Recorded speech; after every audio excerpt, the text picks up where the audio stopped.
नमस्कार, बहुत स्वागत है आप सभी का। आप देख रहे हैं आपका प्रोग्राम कॉफी पर कुरुक्षेत्र। मैं हूं सौरभ शर्मा आपके साथ। वो बताते हैं आपको जो कोई और नहीं बताता है इस प्रोग्राम में। क्रिकेट की बात चल रही है आज, तो अभी भारत जो है जवाब देगा ऑस्ट्रेलिया को, लेकिन एक विकेट जो है आज महाराष्ट्र में भी गिरा है। तो आज हम वहीं से शुरू करेंगे आज की इस पिच रिपोर्ट की, और आपको महाराष्ट्र की पूरी पिच रिपोर्ट देंगे। प्रदीप सिंह जी हमारे साथ हैं। सर बहुत स्वागत है आपका। दीपक चौरसिया जी आ चुके हैं प्रोग्राम में, बहुत स्वागत सर आपका। और देवेंद्र पराशर जी हमारे साथी हमारे साथ हैं। और जैसा मैं आपको बता रहा था, देश में इस वक्त बड़ी दिलचस्प राजनीति चल रही है महाराष्ट्र के अंदर। 3 पार्टियों की सरकार वहां चल रही है, लेकिन हैं 3 पार्टियां, और अपने पे आ जाएं तो जरूरत एक की भी नहीं है बीजेपी को वहां पर, लेकिन चल रही है एनडीए की सरकार। और देवेंद्र फडणवीस जिस किस्म के फैसले वहां पर ले रहे हैं ताबड़तोड़, तो आप मानिए कि जैसे स्लॉग ओवर में या पावर प्ले में पावर हिटिंग होती है, वैसे वो फैसले ले रहा है, जिससे बिल्कुल क्लियर है कि उनको एक फ्री हैंड मिला हुआ है। अपने हिसाब से वो निर्णय लेते हैं जो उनको ठीक लगता है, और फिर वो उसमें ज़्यादा परवाह नहीं करते अपने साथियों की भी। ऐसा नहीं है कि वो लोग नाराज नहीं होते होंगे, लेकिन जैसा मैंने आपको कहा, इस वक्त एक अलग ही जोन में चल रहे हैं देवेंद्र फडणवीस। क्यों मैं ऐसा कह रहा हूं, आपको उनकी कुछ लगातार फैसले जो लिए हैं वो मैं आपको बताऊंगा। आज का बड़ा फैसला यह है कि धनंजय मुंडे का इस्तीफा उन्होंने मांग लिया, और धनंजय मुंडे का इस्तीफा हो गया है। मामला बहुत शॉर्ट में आपको बता रहा हूं। धनंजय मुंडे के एक करीबी व्यक्ति के ऊपर, जो बताया जाता है कि उनका बिजनेस पार्टनर भी है, और उसके ऊपर हत्या का आरोप लगा। एक सरपंच की हत्या का आरोप लगा। वो व्यक्ति जेल में है। बड़े लंबे वक्त से मांग हो रही थी कि धनंजय मुंडे, चूंकि उसका वो व्यक्ति करीबी बताया जाता है इनका, तो ये इस्तीफा दें। लेकिन अभी कुछ रोज पहले जो चार्जशीट फाइल हुई थी, उसमें उस बड़े विभत्स हत्याकांड के पिक्चर्स और वीडियो भी थे जो पुलिस के पास थे, वो लीक हो गए। और वो लीक होने के बाद जैसे जैसे वो वायरल हुआ, ये दबाव एक नए सिरे से पड़ा सरकार के ऊपर कि भाई अब ये टेनेबल नहीं है कि ये व्यक्ति सरकार में बने रहे। और देवेंद्र फडणवीस ने अजीत पवार से बात की। पूरी कहानी भी आपको देवेंद्र और बाकी दीपक जी सब बताएंगे, कैसे कहा गया कि भाई अब इनको इस्तीफा देना ही पड़ेगा, और वो इस्तीफा ले लिया गया। धनंजय मुंडे बड़ा विकेट डाउन हुआ है इस वक्त महाराष्ट्र के अंदर। तो सर वहीं से शुरू करते हैं। आसान तो नहीं रहा होगा ये फैसला देवेंद्र फडणवीस के लिए? नहीं, बिल्कुल नहीं, क्योंकि लगातार अजीत पवार डिफेंड कर रहे थे, और अजीत पवार ये चाहते थे कि किसी भी कंडीशन में धनंजय मुंडे का इस्तीफा ना हो। बड़ी समस्या ये थी बीजेपी के लिहाज से। एक तो देवेंद्र फडणवीस का सोचिए कि लॉ एंड ऑर्डर को लेके उतने ब्रुटल पिक्चर थी जिसके बारे में आपने जिक्र किया, वो तो समस्या थी। दूसरी चीज़ को जो सरपंच हैं वो बीजेपी के सरपंच हैं, और अजीत पवार को लेके बीजेपी के कार्यकर्ताओं में वैसे ही बहुत रिएक्शन था, बहुत ज़्यादा नाराज़गी पहले से रही है, क्योंकि लगातार उनकी अदावत रही है, लगातार उनकी लड़ाई रही है। और उस कंडीशन में अगर ये दिखे कि अजीत पवार के साथ जब गठबंधन हुआ था तो ग्राउंड पे बहुत ज़्यादा रिटेलिएशन था बीजेपी कार्यकर्ताओं में, फिर जैसे तैसे करके सब चीज़ें ठीक की गई। और अगर अब ये दिखे कि बीजेपी के किसी सरपंच की हत्या हो जाए और वो अजीत पवार का खासम खास व्यक्ति हो, इस तरह के आरोप लग रहे हों और उसको मंत्रिमंडल में बनाए रखा जाए, ये बीजेपी कार्यकर्ताओं के लिए बर्दाश्त करना मुश्किल था। वो प्रेशर तो देवेंद्र फडणवीस के ऊपर आना ही आना था। और तीसरी चीज़ ये हुई थी, देवेंद्र फडणवीस की जो समझ पहले दिखी थी उनको लेके, धनंजय मुंडे को लेके, उस समय उनकी उपयोगिता नज़र आती थी कि पंकजा मुंडे काउंटर करना है। तो कहा जाता था महाराष्ट्र की राजनीति में कि धनंजय मुंडे के ऊपर देवेंद्र फडणवीस का हाथ है। पारिवारिक रिश्ता ही बता देते, हो सकता है कुछ लोग ना जानते हो। नहीं, मतलब दोनों पंकजा मुंडे और धनंजय मुंडे के भतीजे हैं, बिल्कुल, और वो उनकी बेटी हैं, दोनों में बनती नहीं थी। और पंकजा मुंडे और देवेंद्र फडणवीस में नहीं बनती थी। धनंजय मुंडे फिर देवेंद्र फडणवीस के संपर्क में आए, और ठीक तरीके से धनंजय मुंडे को आशीर्वाद मिला देवेंद्र फडणवीस का, ऐसा कहा जाता है। बाद में अब हाल के दिनों में पंकजा मुंडे और धनंजय मुंडे के बीच इक्वेशन अच्छे हो गए हैं। देवेंद्र फडणवीस को उसकी ज़रूरत भी वैसे भी नहीं थी धनंजय मुंडे को लेके। तो इतनी सारी समस्याओं को लेके ये दाग देवेंद्र फडणवीस क्यों ढोते? और एक बड़ी चीज़ सौरभ ये है कि देवेंद्र फडणवीस जिस दिन ओथ लिए, उस दिन से लगातार उनकी कोशिश ये है कि who is the boss, Devendra Fadnavis is the boss, एक एक व्यक्ति को पता रहे। वो इसमें बहुत एग्रेसिव है, वो सोच समझ के एग्रेसिव है। ये मैसेज जाना चाहिए कि आई एम द बॉस एकदम। और उसमें कहा भी गया था, जो हमारे सोर्सेज बताते हैं, कि उनको किसी ने ये कहा कि शायद थोड़ा सा भी स्लो चलना चाहिए जिससे बहुत रिएक्शन ना हो। उनका एक मानना है कि अगर स्लो रहे और स्पेस एक बार दे दिए तो ये मैंडेट इतना बड़ा है कि हमें परफॉर्म करना होगा, फिर हम परफॉर्म नहीं कर पाएंगे। जो मैंडेट आप लेके आए हैं, तो देवेंद्र फडणवीस को पता है ना कि भाई उसी हिसाब से डिलीवर करना होगा। डिलीवर तभी हो पाएगा जब आप सख्त फैसले अपने हिसाब से लागू करा सकें, और वो काम वो लगातार कर रहे हैं। उसकी एक कड़ी ये भी है धनंजय मुंडे वाले। मैं आप सर शॉर्ट में 2-3 फैसले इन्होंने भी लिए हैं, जल्दी कुछ वक्त में वो बता देता हूं।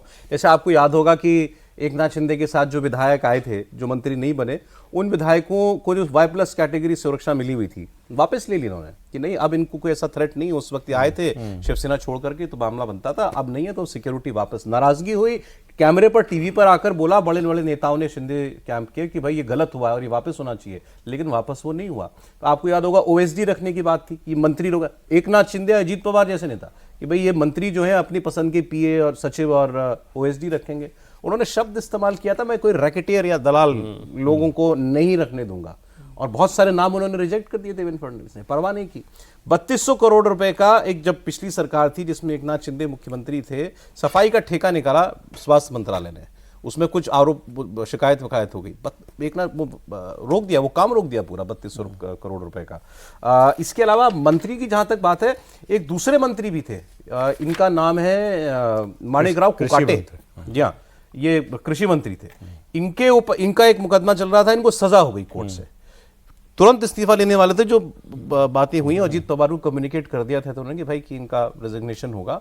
जब उन्होंने थोड़ा रेजिस्ट किया तो उन्होंने कहा ठीक है, अगर ये कोर्ट से रिलीफ ले आएंगे तो ओके, नहीं तो इस्तीफा होना है। कोर्ट से उनको कुछ दिनों का रिलीफ मिल गया तो बने हुए हैं, और शायद कल ही उसकी डेट लगी हुई है। तो वहां मतलब वो he is his own man इस वक्त, देवेंद्र फडणवीस, भले ही एनडीए आप कहिए कि गठबंधन की सरकार है। देखिए, राजनीति में सब जगह, केवल महाराष्ट्र की बात नहीं है, हर जगह होता है। एक बार अगर आप प्रेशर में आने लगे अपने एलाइज के, अपने विरोधियों के, अपने कॉम्पिटिटर्स के, तो फिर उसकी कोई सीमा नहीं होती, फिर दबाव बढ़ता जाता है। और देवेंद्र फडणवीस को मालूम है कि इस समय पॉलिटिकल प्रेशर में आने की कोई ज़रूरत नहीं है। संख्या बल हो असेंबली में या टॉप लीडरशिप का सपोर्ट हो, दोनों उनके साथ है। और जिस तरह से काम कर रहे हैं, आप देखिए, अगर आप 2014 याद कीजिए, प्रधानमंत्री नरेंद्र मोदी ने भी इसी तरह से शुरुआत की थी। हालांकि देवेंद्र फडणवीस की शुरुआत नहीं है ये, लेकिन उनकी एक नई इनिंग्स है। और वो 5 साल चीफ मिनिस्टर रहने के बाद डिप्टी चीफ मिनिस्टर रहने का अपमान बर्दाश्त करके आए हैं। सर ये तुलना थोड़ी सी समझाइए, लेकिन वो इंटरेस्टिंग है जो आपने कहा। 2014 में प्रधानमंत्री ने नियम बना दिया कि कोई मंत्री जो है अपने रिश्तेदार को, जानने वाले को, वो अपना PA नहीं बनाएगा, मतलब जो पॉलिटिकल अपॉइंटमेंट होते हैं वो नहीं होंगे। एक अभी जो CCS के मेंबर हैं, एक मंत्री, उनके एक दूर के रिश्तेदार थे, उनको हटवा दिया, स्टाफ में नहीं आने दिया, जबकि वो IAS अधिकारी थे। ऐसा भी नहीं कि कोई इस तरह का पॉलिटिकल अपॉइंटमेंट हो। तो उन्होंने बड़ा सख्त नियम बनाया था कि इस तरह के कोई लोग नहीं होंगे। और नरेंद्र मोदी जब चीफ मिनिस्टर, आप सोचते रहिए, अब चीफ मिनिस्टर जब थे कितने होते हैं CCS में सर? ये सभी मंत्रियों पे सौरभ अभी भी लागू है कि उनके PS तक PMO से आते हैं। और PMO का मतलब ये नहीं है कि PM अपनी पसंद के, IB की रिपोर्ट के आधार पे अधिकारियों का पैनल होता है, वो सीधे जो पॉलिटिकल अपॉइंटमेंट है वो संघ से वेट होके आते हैं। मतलब गृह मंत्री अमित शाह के जो PS पिछले तक रहे, अभी उनका इम्पैनलमेंट हुआ जेस में, साकेत नाम, गृह मंत्री अमित शाह उनको जानते भी नहीं थे। मैं क्या ये कह सकते हैं कि Devendra Fadnavis is modelling himself upon Narendra Modi? नहीं, मॉडल कर रहे हो या नहीं, उनको मालूम है कि इसके लिए हमको अलग से सैंक्शन लेने की जरूरत नहीं है। इसके लिए हमारी कोई छवि खराब नहीं होगी, ऊपर हमारे नंबर कम नहीं होंगे, बल्कि इसकी प्रशंसा मिलेगी हमको। और पार्टी और प्राइम मिनिस्टर चाहते हैं कि ऐसा हो हर स्टेट में इसी तरह। अगर आप कभी गए हों, जब वो मुख्यमंत्री थे, तो हम तो पहली बार जब मुख्यमंत्री वो बने थे, पहली बार जब गए थे, तो मुझे लगा कि छुट्टी के दिन गलती से आ गए हैं। पूरा सन्नाटा चीफ मिनिस्टर ऑफिस में, कोई आदमी ही ना दिखे। उनके PA के कमरे में गए तो मालूम हुआ कि नहीं, दफ्तर खुला हुआ है। उनके कमरे में गए तो इतनी लंबी मेज, उस पर एक कागज नहीं। अच्छा, हाँ। तो उन्होंने कहा यहाँ कुछ रुकता नहीं है, यहाँ जो विधायक हैं उन सब विधायकों का एक वर्ग बनाकर जो है नंबर वाइज तय है, ये दिन आपका। सबको 2 से 5 मिनट मिलते हैं। अच्छा, अपनी बात कहिए, अपना काम बताइए, जाइए। लेकिन टाइम देते हैं सबको? टाइम देते थे सबको, सबसे सारे विधायकों से मिलते थे। लेकिन कोई बिचौलिया, कोई इस तरह का डील मेकर आपको दूर दूर तक उस परिसर में नहीं दिखाई देगा। उनके दफ्तर आपको लगता है कि देवेंद्र फडणवीस जो है कोई दूर की राजनीति सोच करके अपनी कोई एक इमेज गढ़ने की कोशिश कर रहे हैं सर? अब सर, अब देखिए, महाराष्ट्र की राजनीति बड़ी अलग तरह की रही है। वहाँ पर चाहे कोई भी सत्ता में रहो, एक आपसी सहयोग अपोजिशन में भी रहा है, सरकार में भी रहा है। लेकिन देवेंद्र फडणवीस जब पहली बार मुख्यमंत्री बने तो ये जो पावर इक्वेशन था ये पूरी तरह से बदला, और इसीलिए देवेंद्र फडणवीस को लेकर बहुत ज़्यादा नाराज़गी थी। और इसीलिए देवेंद्र फडणवीस जब दूसरी बार मुख्यमंत्री बनने जा रहे थे तो उनके राह में शरद पवार भी खड़े हो गए, उनकी राह में उद्धव ठाकरे भी खड़े हो गए। उद्धव ठाकरे ने कई कंडीशंस गिना दी और उसके बाद की राजनीतिक परिस्थितियां पता है, और उसके बाद भारतीय जनता पार्टी ने वो ऑपरेशन कैसे किया वो भी आपको पता है। लेकिन वस्तु स्थिति यह है कि देवेंद्र फडणवीस ने महाराष्ट्र के अंदर ये जो कॉम्प्रोमाइज़ वाली राजनीति थी ना, जो आपस में राजनीतिक दल करते थे, और जो उनकी आपस में, मैं माफ़ कीजिएगा इस शब्द का इस्तेमाल कर रहा हूँ, बार्टरशिप चलती थी, उस राजनीति को पूरी तरह से तोड़ा है। बिल्कुल बिल्कुल। सरकार किसी के हो, सब एक दूसरे की मदद करते थे, और ये बहुत ओपन फैक्ट था, ये बहुत ओपन फैक्ट था। ऐसा नहीं था कि ये सचिवालय के अंदर दबा हुआ है या पॉलिटिकल पार्टीज के दफ्तर में दबा हुआ है। और देवेंद्र फडणवीस ने जो राजनीति की उससे अलग की, इसका खामियाजा भी उनको भुगतना पड़ा कि उनकी सरकार इतना बड़ा मैंडेट होने के बाद भी नहीं बन पाई थी, और एनसीपी ने, उद्धव ठाकरे ने और कांग्रेस ने, जो तीनों विपरीत ध्रुव थे, तीनों ने मिलकर सरकार बना ली थी। लेकिन अब देवेंद्र फडणवीस को पता है कि जो मेहनत उन्होंने करी है उसका परिणाम ये है कि वो फिर से एक बार मुख्यमंत्री है, तो वो एसर्ट करना चाहते हैं, वो कोई गलती छोड़ना नहीं चाहते हैं, वो एक दाना तिनका भी नहीं छोड़ना चाहते हैं जिससे एकनाथ शिंदे उन पर दबाव डाल सके और अजीत पवार उन पर दबाव डाल सके। और दूसरी बात, ये मामला दिसंबर का है, ये जो हत्याकांड है ये दिसंबर का है, दिसंबर से मामला चल रहा था। लेकिन जो तस्वीरें आई एक दिन पहले वो इतनी विभत्स है, वो इतनी विभत्स है सौरभ, कि उनका किसी भी तरह से आप ना उसको आप स्वीकार कर सकते हैं, ना आप डिफेंड ही नहीं कर सकते। अच्छा, अभी आप कह रहे थे कि अब पंकजा मुंडे, भाई बहन में पंकजा मुंडे और धनंजय के बीच में कुछ चीजें बेटर हुई हैं, लेकिन वो तो बड़ी खुश थी आज।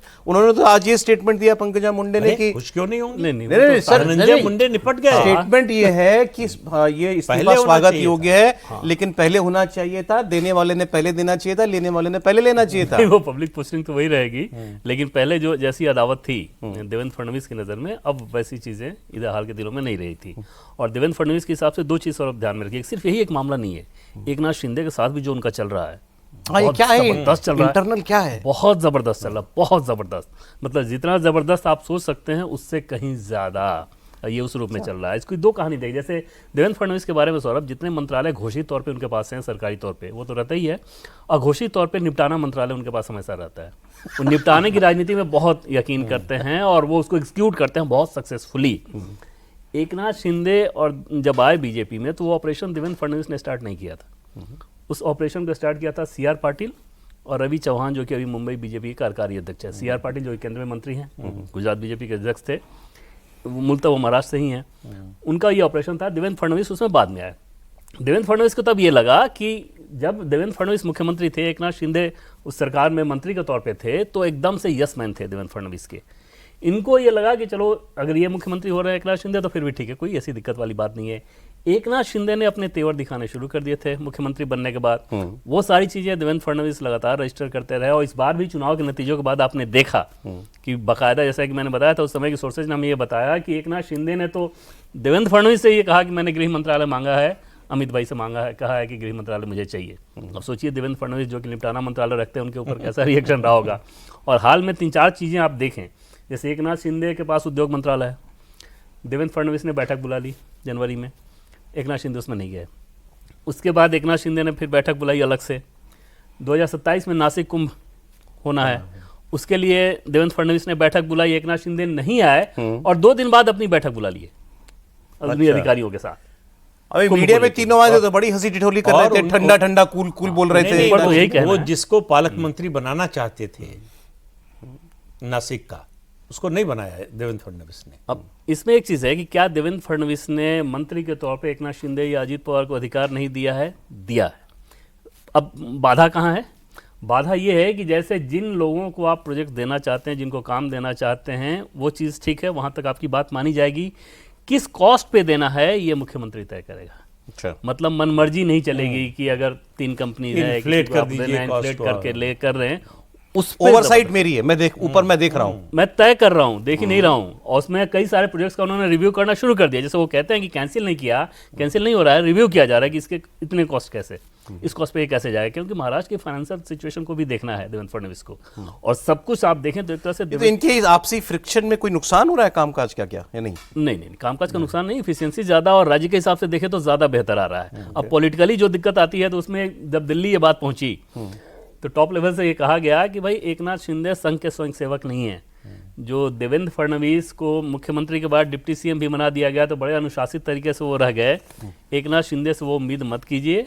शासन को जैसे बेहतर तरीके से चलाया जा सकता है वो चलाते रहिए। एकनाथ शिंदे की हॉटलाइन अभी भी है दिल्ली तक? हाँ, शिकायतें आती करते हैं? हाँ, वो करते चल ठीक है। वो करते हैं। अजीत पवार के और इनकी सीएम की क्या इक्वेशन है? वो इक्वेशन ठीक है, दोनों बेटर है? हाँ, इनसे बेटर है? हाँ, इनसे बेटर है। एकनाथ शिंदे वाली पहले समस्या से है। बेटर रही। जैसे आप सौरभ ऐसे सोचिए कि राज ठाकरे के घर जाना, मतलब राज ठाकरे के लिए अभी अगर दुश्मन कोई है तो एकनाथ शिंदे, कि राज ठाकरे के बेटे को शिंदे ने कैंडिडेट दिया, उसके चलते चुनाव हारे। और एक मुख्यमंत्री की कोई जरूरत नहीं थी कि राज ठाकरे के घर जाएं, राज ठाकरे के घर जा रहे हैं। एकनाथ शिंदे ये कोशिश कर रहे हैं कि उद्धव ठाकरे के और लोगों को तोड़ के लाया जाए, सांसद विधायक, ताकि अपनी स्थिति मजबूत हो। और उस माहौल में ऐसा कहा जाता है कि देवेंद्र फडणवीस ये अब नहीं चाहते कि और भी ज़्यादा लोगों को ये तोड़ें, उद्धव ठाकरे के लोगों को तोड़ें और ज़्यादा अपनी मजबूती दिखाएं। बल्कि दूसरा चाहते हैं कि अगर कोई टूटना चाहता है तो बीजेपी में आए। कि और राज ठाकरे वाली बड़ी मैसेजिंग थी कि राज ठाकरे को आप वो ताकत देना चाह रहे हो। और अगर ऐसा वो नहीं करेंगे सौरभ, जैसे वही है कि वहाँ के ब्यूरोक्रेट्स में आप देखिए तो एकदम से खांचा जैसा बटा हुआ। तो वहाँ पे दिखाना ये बहुत ज़रूरी था देवेंद्र फडणवीस के लिए कि बॉस मुख्यमंत्री ही है, सब कुछ मुख्यमंत्री के यहाँ से ही तय किया जाएगा। संबंधित मंत्रालय को जो मंत्री हैं उनका से जरूर रहेगा, लेकिन फाइनल अथॉरिटी वहाँ नहीं है। मतलब दो बड़े डिप्टी सीएम हैं लेकिन पावर सेंटर एक ही है। ये क्लियर होना चाहिए डिप्टी सीएम को भी और पूरी ब्यूरोक्रेसी को। और देवेंद्र फडणवीस को काम सबसे ज्यादा इसका फायदा ब्यूरोक्रेसी उठाती है। और सबसे बड़ा इशू ब्यूरोक्रेसी का ही है, क्योंकि महाराष्ट्र की ब्यूरोक्रेसी भी एक तरीके से है कि वो भी पॉलिटिकल खांचों में बहुत बुरी तरह से डिवाइडेड रही है। उत्तर प्रदेश में हम देखते थे ना, जिस तरह से सरकारें या मुख्यमंत्री बनते थे उसके हिसाब से ब्यूरोक्रेट बन जाते थे। तो महाराष्ट्र की ब्यूरोक्रेसी भी वही है। और देवेंद्र फडणवीस इस हकीकत को बहुत अच्छी तरह जानते हैं, क्योंकि वो अच्छे एडमिनिस्ट्रेटर है कि जब तक मैं इनको एक सिग्नल दे के नहीं रखूंगा और इनको अपनी हद में नहीं रखूंगा। दूसरी बात मैं आपको कह दूं कि धनंजय मुंडे को ये लगता था कि गोपीनाथ मुंडे उनको विरासत दे देंगे, तो उनका जो पंकजा मुंडे और उनके बीच का जो डिफरेंस है ना, गोपीनाथ मुंडे ने वो विरासत 2014 में अपनी बेटी को दे दी। धनंजय मुंडे उससे पहले 2012 और 2013 में एनसीपी में चले गए और शरद पवार के पास चले गए। और शरद पवार के पास जाने के बाद पंकजा और धनंजय के जो डिफरेंसेस थे, पंकजा और धनंजय के डिफरेंसेस इसलिए कम हुए क्योंकि पंकजा बुरी तरह से कमजोर हो गई। एक तो वो चुनाव हार गई, उस चुनाव हारने के बाद वो विधान परिषद में आई और धनंजय मुंडे लगातार बढ़ते जा रहे थे। तो ऐसे में विधानसभा फिर लोकसभा भी हारी और धनंजय मुंडे लगातार बढ़ते जा रहे थे। ऐसे में पंकजा के पास कॉम्प्रोमाइज करने के अलावा कोई चारा नहीं था। और दूसरी बात मैं बताऊं तो महाजन मुंडे परिवार का जो एक दबदबा या कहें कि राजनीतिक वर्चस्व हुआ करता था, एक छत्र राज्य था महाराष्ट्र की राजनीति में, वो पिछले कुछ सालों में पूरी तरह से खत्म हो गया है। पूनम महाजन का टिकट डिनाय हो गया, पूनम महाजन को टिकट नहीं मिला, उनकी जगह उज्ज्वल निकम को टिकट मिल गया। पंकजा मुंडे लगातार 2 चुनाव हार गई। तो ऐसे में महाजन मुंडे परिवार बचा कहाँ। तो मेरे ख्याल से धनंजय मुंडे के इस्तीफे को पंकजा मुंडे को ऐसा लगा होगा कि शायद मेरे लिए एक तरह का नया रिवाइवल है, क्योंकि इन परिस्थितियों के बाद धनंजय मुंडे जो एक बहुत अच्छे मराठी के वक्ता हैं, बहुत शानदार बोलते हैं, वो उनकी पॉलिटिकल क्लाउड इतना डाउन हुआ है कि एक के बाद एक नई कंट्रोवर्सी में फंसते जा रहे हैं। वैसे भी वो विवादित कैरेक्टर हैं। आज उनका एक दूसरा मामला भी सामने आया है जिसमें उन्होंने कोर्ट के अंदर बाकायदा एफिडेविट दिया है कि उनके ऊपर ये आरोप लगाया है एक महिला ने कि इनके साथ मेरे बच्चे हैं और उन्होंने 2 लाख रुपए मैंने उनसे एल्यूमनी मांगी है। हाल आज ही की रिपोर्ट्स हैं कि उन्होंने कोर्ट के अंदर एफिडेविट दे के कहा है कि वो म्यूचुअल था, मेरा इनसे इस तरह का कोई ऐसा नहीं है कि मैं इनको एल्यूमनी दूं। तो एक के बाद एक विवाद में वो लगातार घिरते जा रहे हैं। ऐसे में धनंजय मुंडे का आगे राजनीतिक भविष्य क्या होगा इसको भी हमको समझना पड़ेगा, इसके बारे में भी हमको देखना पड़ेगा। पंकजा मुंडे को ये लगता था कि मैं गोपीनाथ मुंडे की बेटी हूँ, बीजेपी का जो कोर वोट है वो ओबीसी है, तो नेचुरल हियर हूं मैं, मतलब अगर सरकार बनेगी तो मुख्यमंत्री पद पर दावा पहला मेरा होगा। ये ऐसे कई लोग थे। दिल्ली ने तय किया एक एक करके, देवेंद्र फडणवीस के रास्ते की जितनी बाधाएं थी सबको अलग किया, वो चाहे खड़से हों, चाहे तावड़े हों, चाहे पंकजा मुंडे हों, इन सबको कि नहीं, देवेंद्र फडणवीस ही नेता होंगे। तो उनका रास्ता आसान करने में, हम ये 2014 से 19 के बीच की बात कर रहे हैं, उस समय जो है पूरा सपोर्ट दिल्ली का देवेंद्र फडणवीस को था। पंकजा मुंडे इसको रिकंसाइल नहीं कर पाई थी, तो 2019 में जब चुनाव हार गई तो पहला सेटबैक लगा। अभी लोकसभा का चुनाव फिर हार गई, दूसरा सेटबैक था। तो उनको लग रहा था धनंजय मुंडे बहुत आगे निकल गए। धनंजय मुंडे अगर बीजेपी में रहे होते तो उनके लिए और ज्यादा मुश्किल होती। लेकिन जैसे बीजेपी की सरकारों के लिए कहते हैं कि भाई रियर व्यू मिरर में दिल्ली को देख देख कर फैसले लिए जाते हैं, इस सेंस में उनको हम हर बार हर चीज के लिए कोई मैंडेट नहीं लेना पड़ता। बिल्कुल नहीं, ऐसी चीज़ों के लिए तो बिल्कुल ही नहीं, वो एकदम अपने हिसाब से। और एक तो पहली बात ये है सौरभ कि वो इस माइंडसेट के हैं भी, कि वो बहुत स्ट्रॉन्ग हेडेड माइंडसेट के हैं देवेंद्र फडणवीस। दूसरी चीज़ कि टॉप लीडरशिप के भरोसेमंद ऑलरेडी हैं, बार बार ट्रैक रिकॉर्ड आपको अपना प्रूफ करने की ज़रूरत नहीं है। तीसरी चीज़ कि संघ के साथ भी बहुत लाड़ले हैं संघ के। चौथी चीज़ कि जो अभी पॉलिटिकल सिचुएशन है, उनको ऐसा लगता है कि ये मैंने अर्न किया है, ये मुझे गिफ्ट नहीं दिया गया है, इसको मैंने हासिल किया है। और बहुत उससे वो नीचे कॉन्फिडेंस आता है। उससे वो कॉन्फिडेंस आपको आता है कि यार, जैसे थ्रू आउट सौरभ, नतीजों के बाद और बनने तक एक दिन भी ऐसा नहीं हुआ जब उनको ये डाउट हुआ हो कि मेरे नाम के अलावा किसी और नाम का भी विचार चल रहा है। आप अंदाजा लगाइए कि अभी के दौर की बीजेपी में कोई व्यक्ति इतना निश्चिंत हो कि मैं ही मुख्यमंत्री बन रहा हूं, तो कॉन्फिडेंस कैसा रहेगा? दो चीजें सौरभ में, समय बहुत कम है। हाँ, सिर्फ एक लाइन बोलना चाहूंगा। आदमी एक तो लगातार मेहनत करे, और दूसरा वो जो दांव चल रहा है वो लगातार कामयाब हो, तो उसका एक बहुत अलग इम्पैक्ट पड़ता है उसकी पूरी पर्सनालिटी पे। और इस मामले में देवेंद्र फडणवीस साहब बहुत लकी है। नहीं, दाव तो सारे फिट बैठ रहे हैं, उनके सवाल ये कि बाजी कितनी बड़ी है। नहीं, बाजी तो लंबी खेल गए। बाजी बड़ी है लेकिन उसमें समय है, असली बात यह है। तो लेकिन देश में जो चंद लोग हैं जिनकी पॉलिटिकल ट्रेजेक्टरी हमको बहुत गौर से देखनी है, उनमें से एक है देवेंद्र फडणवीस, भविष्य के एक बड़े बड़े नेता के तौर पर। प्रदीप जी ने कहा मुझे इंडिया की बैटिंग देखनी है। बहुत शुक्रिया सर, धन्यवाद प्रोग्राम में आने के लिए। आज कॉफी पर कुरुक्षेत्र का ये छोटा वर्जन था। शुक्रिया दीपक जी, बहुत शुक्रिया। देवेंद्र, आपका कॉफी पर कुरुक्षेत्र में आज इतना ही व्यूअर्स।